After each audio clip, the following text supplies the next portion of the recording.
Assalamualaikum warahmatullahi wabarakatuh. Halo sahabat sejuta kisah. Mudah-mudahan Anda masih selalu setia bersama kami, channel yang setiap hari selalu menyuguhkan cerita-cerita misteri menarik. Dan untuk kesempatan kali ini kami sudah menyiapkan sebuah kisah misteri yang berjudul Penarikan Uang Gaib Berujung Maut. Jika diajak kembali mengenang pengalaman waktu itu, hingga saat ini aku masih seolah masih tidak percaya jika semua itu bisa terjadi kepadaku. Sebuah pengalaman pilu tentang proses penarikan uang gaib, yang awalnya kukira semua itu hanyalah bualan belaka. Ternyata akhirnya aku dibantai habis-habisan oleh makhluk halus, yang usut punya usut, datang karena perbuatan yang aku lakukan. Masih sangat teringat jelas di kepalaku. Malam itu aku kedatangan seorang tamu yang tidak lain dan tidak bukan. Dia adalah rekanku yang memang sudah lama kami tidak bertemu. Dia datang dengan membawa sebuah kabar, sekaligus cerita tentang sebuah ritual penarikan uang gaib, yang konon katanya bisa menyelamatkan hidupku, yang saat itu bisa dikatakan jauh dari kata mampu. Dan entah apa yang merasukiku. Akhirnya waktu itu pun aku bersedia ikut dengannya untuk pergi ke salah satu tempat yang dianggap sebagai tempat di mana aku bisa mendapatkan semua itu. Kamu yakin semua ini benar-benar bisa, Mat? Ucapku sambil mengarahkan pandanganku ke arah Rahmat yang saat itu fokus menjalankan mobilnya. Aku sih yakin, Li. Ya apa salahnya kita coba, iya kan? Aku udah gak ada pilihan lagi, Li. Hutangku udah banyak, jawab Rahmat tegas. Aku sebenarnya kurang yakin, Mat, ucapku sambil menyandarkan bahuku ke kursi mobil yang saat itu melaju kencang. Apa yang buat kamu gak yakin? Sahut Rahmat singkat. Narik uang gaib itu gimana ceritanya? Yang namanya uang itu kan ada bentuknya, ada nomor serinya dan segala macamnya. Dan semua uang yang nyetakan ya cuma Bank Indonesia. Kalau kita narik dari dunia lain, nanti gimana bentuknya? Jangan-jangan uang palsu? Atau jangan-jangan semua itu penipuan? Tanyaku. Sebenarnya aku juga kurang yakin, Li. Tapi kata temanku, uang yang kita tarik nanti itu adalah rezeki anak cucu kita. Jadi rezeki yang seharusnya menjadi jatah mereka, kita ambil duluan dengan bantuan setan, terang Rahmat. Emang bisa? Tanyaku. Makanya kita coba. Kalau nggak dicoba, ya mana bisa tahu. Kan nanti kita dengarkan dulu arahan dari orangnya. Sudah, santai saja, jawab Rahmat. Setelah mendengar penuturan Rahmat, akhirnya aku pun diam dengan tidak lagi menanyakan seputar hal yang akan aku lakukan. Dan singkat cerita, akhirnya sekitar pukul 10 malam, aku dan Rahmat pun sampai di sebuah rumah besar pinggir kebun salak yang ada di selatan Pulau Jawa. Sesampainya di rumah tersebut, kami disambut oleh pemilik rumah yang sepertinya sudah tahu tentang kedatangan kami. Karena sejak awal, Rahmat memang kulihat sibuk mengotak-atik ponselnya, yang sepertinya dia menghubungi bapak pemilik rumah yang aku datangi ini. Loh, sudah sampai? Saya kira masih nanti. Silakan, ucap bapak-bapak tersebut menyambut kedatangan kami. Iya Pak Burhan, tadi jalannya sepi, jadi cepat deh, ucap Rahmat dengan tidak berhenti melangkahkan kakinya. Sesampainya di dalam rumah Pak Burhan, aku tidak henti-hentinya melirik ke kanan dan ke kiri untuk melihat isi rumah Pak Burhan, yang saat itu memang terlihat banyak sekali dihiasi lukisan dan barang-barang antik. Pak Burhan yang awalnya kukira adalah seorang seniman, ternyata beliau berprofesi sebagai seorang dukun. Setelah aku mendengar isi dari percakapan Rahmat, yang ternyata mereka ini sepertinya sudah saling mengenal. Gimana Pak? Ramai? Tanya Rahmat dengan menyalakan sebatang rokok yang memang tersedia di meja ruang tamu saat itu. Ya, ada saja lah, Mat. Tiap hari ya gini, banyak tamu datang, Ngomong-ngomong, gimana keadaan Bambang? Jawab Pak Burhan.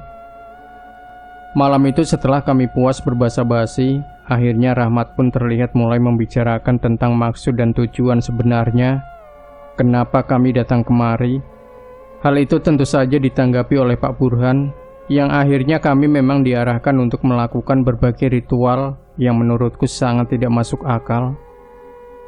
Asal kalian tahu, penarikan uang gaib adalah salah satu aliran pesugihan yang terbilang sangat berisiko. Karena selain berbahaya, hal ini memang mengambil hak, rezeki serta umur yang kalian miliki, dan kalian juga harus berhati-hati dalam hal ini. Karena tidak sedikit pula dukun yang mengaku bisa menarik uang gaib, namun ujung-ujungnya adalah penipuan, yang minta inilah, itulah, syaratnya inilah, harus setor berapa uang duluan, dan masih banyak lagi. Jika kalian menemukan hal seperti itu, ingatlah itu semua adalah penipuan. Zaman sekarang, dukun seperti itu sudah banyak sekali, Mas. Yang benar-benar bisa menarik uang gaib hanya 1/10. Jadi harus benar-benar sangat berhati-hati jika ingin mencari orang untuk memandu ritual ini. Tapi Mas tenang saja. Di sini saya memang akan menunjukkan jalan yang belum tentu bisa menghasilkan tersebut. Terang Pak Burhan jelas. Maksudnya belum tentu menghasilkan itu gimana, Pak? Ucapku memotong penjelasan Pak Burhan. Masnya tahu uang yang akan Mas tarik ini uang siapa? Tanya Pak Burhan balik. Nggak tahu, Pak. Jawabku polos. Uang itu ya uang Masnya sendiri. Ini semua rezeki yang akan Mas dapatkan nanti. Entah itu rezekinya anak-anak Mas atau cucu-cucu Mas yang akan diberikan oleh Sang Maha Kuasa nanti. Tapi di sini semua itu kita ambil sekarang, imbuh Pak Burhan. Jadi semua itu benar-benar bisa, Pak? Tanyaku. Bisa, tentu saja nanti kita minta bantuan makhluk halus, dan gantinya nanti umur kita akan dikurangi. Bagaimana? Apa Mas benar-benar yakin tentang hal ini? Jawab Pak Burhan. Bentar, Pak, aku masih belum bisa mengerti, ucapku.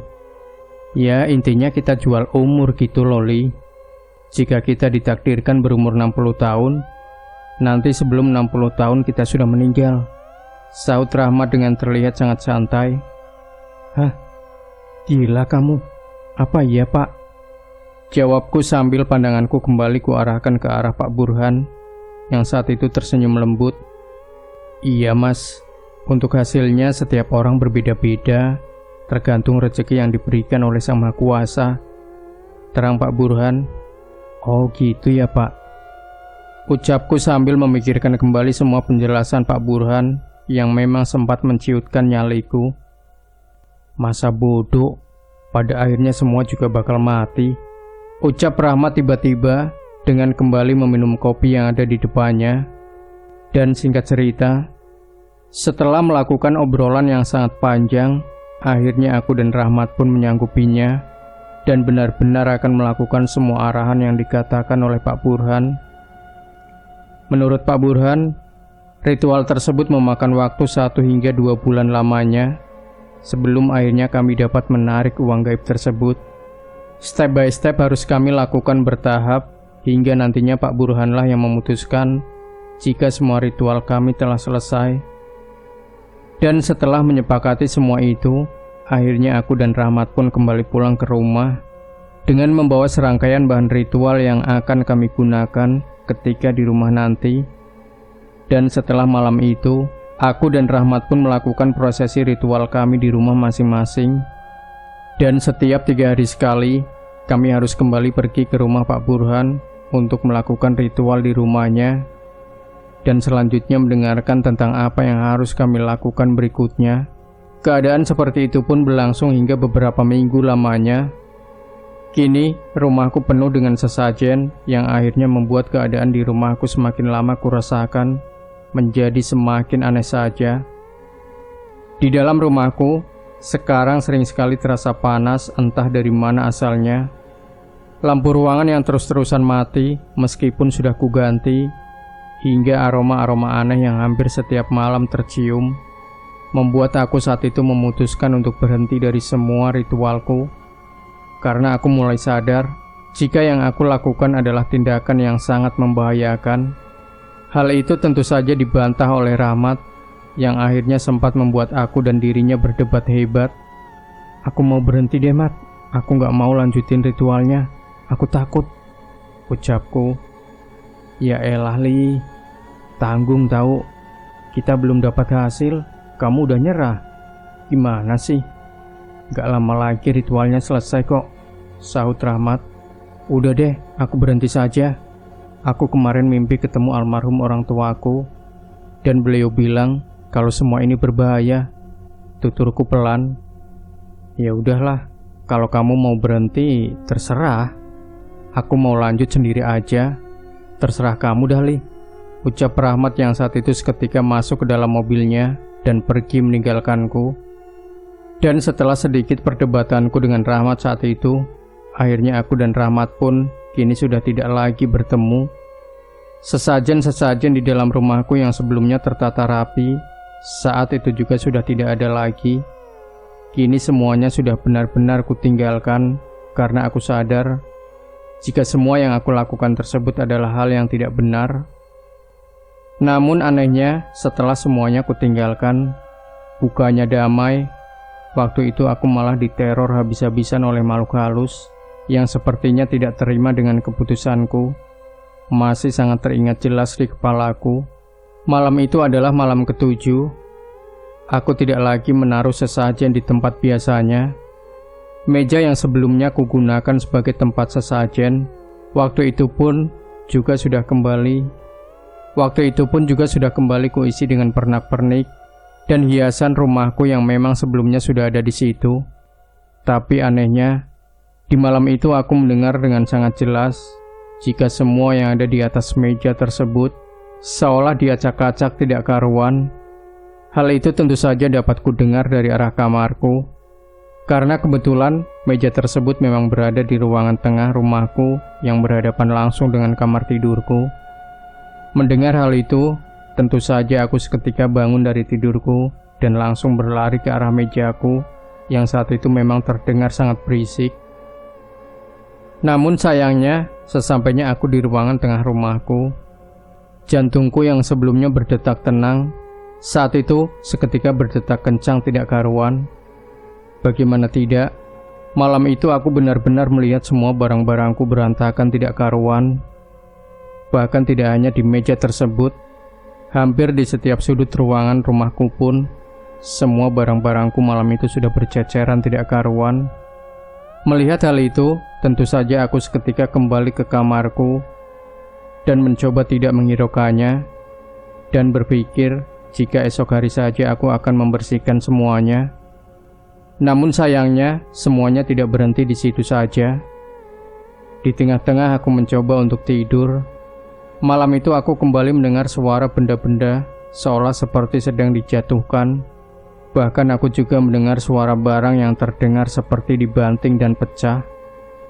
Biar. Karena aku takut jika ada barang berhargaku yang ikut pecah. Akhirnya malam itu pun aku seketika bangun dan berlari ke arah sumber suara yang saat itu kudengar berasal dari arah dapur rumahku. "Woi, siapa itu?" teriakku dengan tanganku yang saat itu sambil menekan saklar lampu. Dan ketika lampu sudah menyala, aku pun kembali tidak melihat adanya seseorang yang ada di dalam rumahku. Bahkan saat itu, aku juga melihat ada beberapa piring dan gelas sudah pecah tidak karuan. Ulah siapa sih? Pikirku dalam hati sambil berjalan ke sana kemari untuk memastikan jika tidak ada orang di rumah ini selain aku. Dan singkat cerita, karena aku kembali tidak melihat siapapun, akhirnya aku pun memutuskan untuk tidur di ruangan tengah rumahku dengan keadaan lampu tetap menyala. Mengingat jika aku tinggalkan, aku takut semua barang yang ada di rumahku ikut pecah seperti yang sudah-sudah. Dan akhirnya malam itu pun berlalu begitu saja. Keesokan harinya, semuanya semakin aneh saja. Aku yang sebelumnya tidur di ruangan tengah rumahku, Pagi itu tiba-tiba aku bangun sudah berada di lantai depan kamar mandiku. Aku bangun tentu saja dengan keadaan yang linglung, karena aku pun juga ingat kalau semalam aku tidur di ruangan tengah, bukan di lantai depan kamar mandi. Dan tanpa memperdulikan hal itu, aku pun pagi itu bangun dan berjalan pelan ke arah kamar tidurku, dengan badanku yang saat itu tiba-tiba terasa kurang sehat. Pagi itu, aku merasakan seluruh tubuhku menggigil kedinginan, dengan napasku yang terasa sulit untuk dihembuskan. Dan karena aku merasa sedang tidak enak badan, akhirnya aku pun seharian hanya diam di dalam kamar tidur, dengan badanku yang sudah tidak kuat lagi untuk melakukan aktivitas. Dan singkat cerita, malam pun tiba. Malam itu, suhu tubuhku terasa semakin dingin, dengan badanku yang juga sudah terasa semakin meriang tidak karuan. Seluruh tubuhku balut dengan selimut dengan tanganku yang tidak henti-hentinya bergetar perlahan. Dan di saat aku masih merasakan semua kesakitan tersebut, tiba-tiba aku mendengar suara tangisan yang terdengar pelan, seolah berada tidak jauh dari tempat tidurku. Suara tangisan tersebut terdengar jelas merintih-rintih, seperti suara wanita yang sedang bersedih.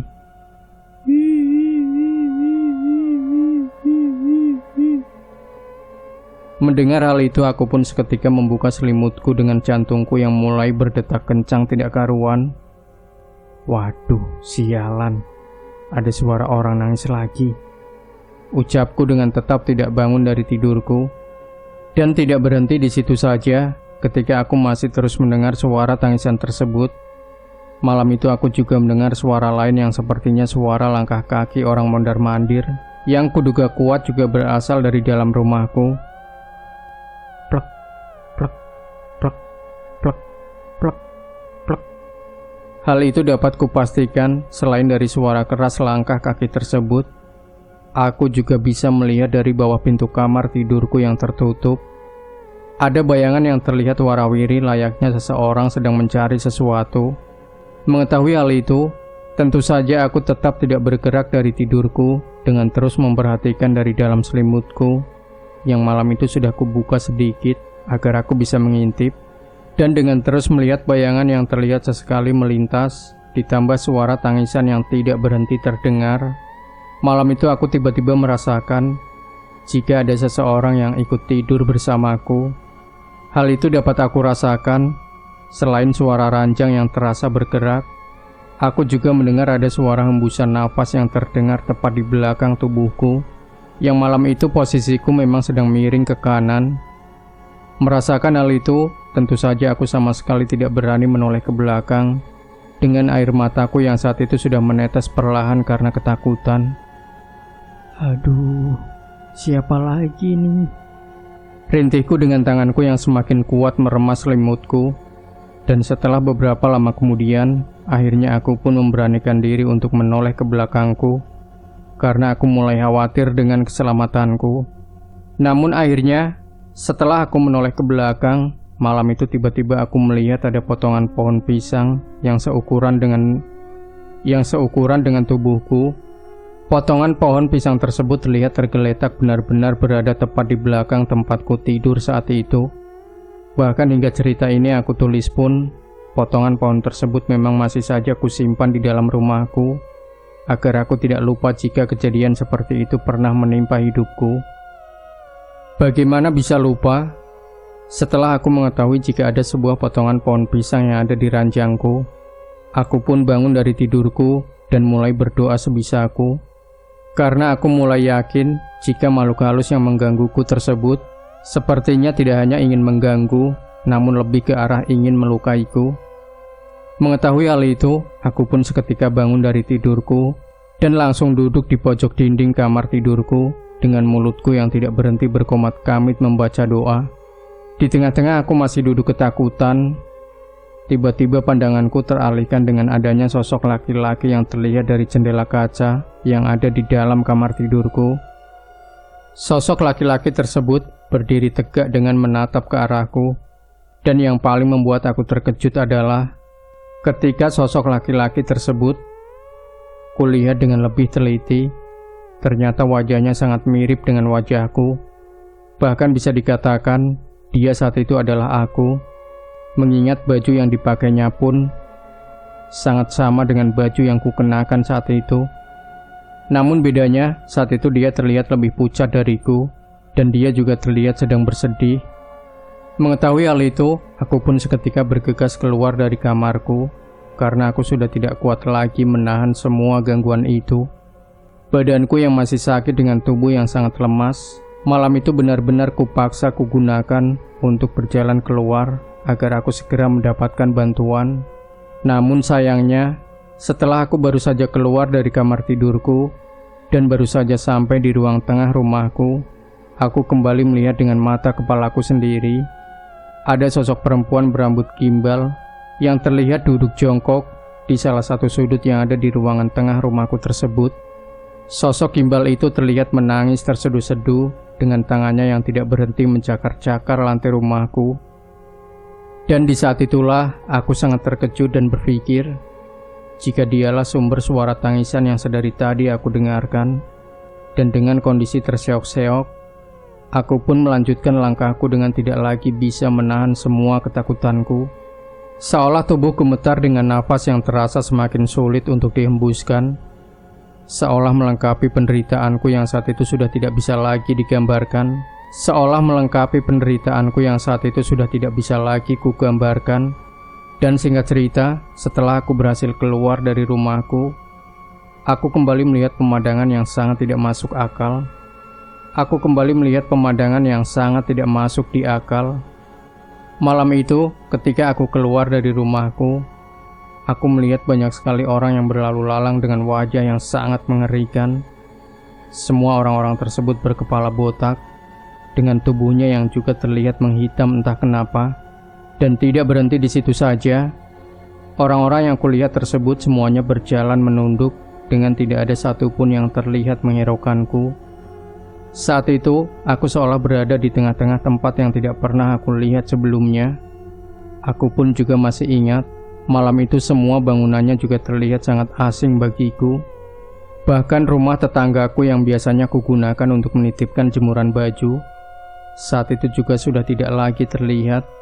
Dan di tengah-tengah aku masih kebingungan, tiba-tiba aku mendengar suara orang yang memanggil-manggil namaku, yang setelah kutoleh ke belakang, dia adalah orang tuaku yang sudah meninggal beberapa tahun yang lalu.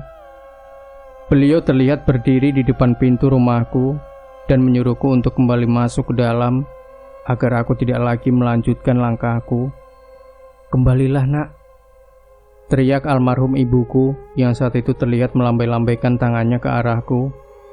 Mengetahui hal itu, aku pun seketika kembali berjalan cepat ke arah rumahku dengan kepalaku yang semakin pusing tidak karuan. Ditambah dengan perutku yang juga sudah mual-mual, seolah tidak bisa lagi kutahan. Dan puncaknya, saat itu semuanya tiba-tiba berubah menjadi gelap tidak karuan. Kepalaku pusing dengan seluruh tubuhku yang sudah tidak bisa lagi kurasakan. Dan singkat cerita, malam itu sepertinya aku pingsan.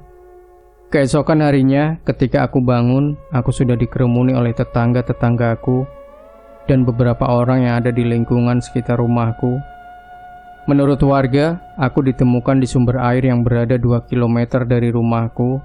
Sumber air tersebut adalah sumber air utama untuk menghidupi orang-orang yang ada di desaku. Bagi warga desaku, sumber air tersebut memang sangat dikeramatkan. Karena selain di situ terdapat sebuah pohon keramat desa, di sumber tersebut memang kerap dijadikan sebagai tempat ritual ketika sedang ada acara selamatan desa. Hal itulah yang membuat warga desa benar-benar mengeramatkan tempat tersebut. Bahkan banyak yang percaya di tempat tersebut terdapat gerbang gaib menuju dunia lain. Karena ternyata bukan hanya aku yang pernah ditemukan tiba-tiba tidur di tempat tersebut. Sebelumnya ada beberapa warga juga pernah ditemukan di sumber air tersebut. Selain itu juga pernah ada beberapa anak kecil yang hilang dan akhirnya juga ditemukan di tempat yang sama. Hal itulah yang akhirnya membuat warga desaku beranggapan jika aku kemarin sudah masuk ke dalam alam lain, dan alhamdulillah aku bisa keluar dengan selamat. Singkat cerita, setelah mendengar semua penuturan warga, aku pun hanya kebingungan dan bisa dikatakan Saat itu aku linglung seperti orang yang sedang tidak waras. Hal itu memang sangat masuk akal karena aku pun saat itu juga merasakan jika ada sesuatu yang aneh sedang mengincarku. Yang aku rasakan saat itu adalah aku seperti terus diawasi oleh sosok laki-laki dengan telingaku yang terus berdengung kencang tidak karuan. Dan tidak berhenti di situ saja, sosok perempuan gimbal yang sebelumnya kulihat terus menangis pun saat itu sering sekali terlihat warawiri di depanku. Dengan tidak jarang juga dia menoleh ke arahku dengan tatapan yang hingga kini tidak akan pernah bisa aku lupakan. Hal itu tentu saja membuat aku seketika menjerit ketakutan dengan tubuhku yang kembali gemetar tidak karuan. Dan setelah para warga melaporkan keadaanku kepada Pak Kepala Dusun, akhirnya Pak Kepala Dusunlah yang mengarahkan warganya untuk membawaku ke tempat sesepuh. Desa karena mereka menganggap jika aku saat itu masih diikuti oleh makhluk halus. Dan singkat cerita, setelah menjalani berbagai terapi dari pihak sesepuh desa, akhirnya aku pun perlahan mulai membaik. Kini aku sudah tidak lagi mendengar, melihat dan mencium hal-hal aneh yang sebelumnya selalu menggangguku.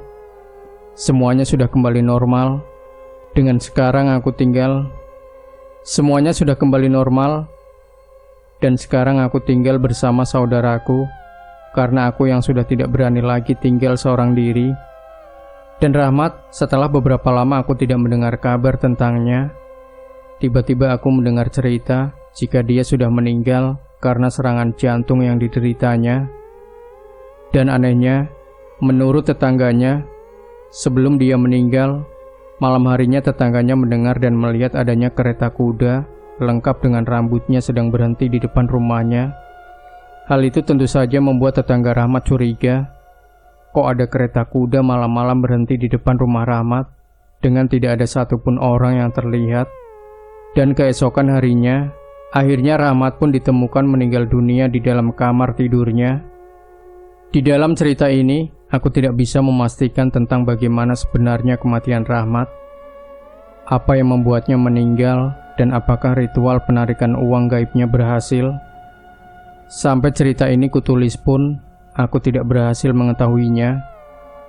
Karena kita pun semua tahu, terakhir aku ketemu dia ketika aku diajak untuk kembali ke rumah Pak Burhan, dan aku menolaknya. Dan akhir cerita, setelah semua itu berakhir, aku sebenarnya sempat kembali bertemu dengan Pak Burhan. Pada kesempatan itu tentu saja aku menanyakan tentang bagaimana akhir dari ritual Rahmat. Dan anehnya, Pak Burhan saat itu seolah tidak mengakui tentang apa yang sudah aku dan Rahmat lakukan. Pak Burhan terus bersikukuh tidak mengenalku dan mengaku tidak pernah bertemu denganku sebelumnya. Jangankan aku, Rahmat pun menurut Pak Burhan adalah sebuah nama yang sangat asing di telinganya. Hal itu tentu saja membuat aku seketika curiga tentang siapa sebenarnya Pak Burhan. Karena aku pun masih sangat ingat, kurang lebih 5 tahun yang lalu, dialah yang mengarahkanku dan Rahmat untuk melakukan praktek ritual tersebut. Tapi anehnya, dia benar-benar bertingkah seolah tidak pernah bertemu dan berurusan denganku. Dan tanpa memikirkan hal itu, akhirnya aku pun kembali menjalani kehidupanku dengan tidak lagi mendekati hal-hal semacam itu. Karena asal kalian tahu, yang aku alami saat ini benar-benar sangat menyeramkan. Dan hanya sebuah keberuntungan dan belas kasihan dari Tuhanlah yang membuat aku akhirnya bisa selamat dan hidup hingga saat ini. Demikian sahabat sejuta kisah, jangan lupa berikan komentar Anda, like, share video ini, subscribe channel sejuta kisah, nantikan kembali cerita-cerita misteri terbaru dari kami. Wassalamualaikum warahmatullahi wabarakatuh.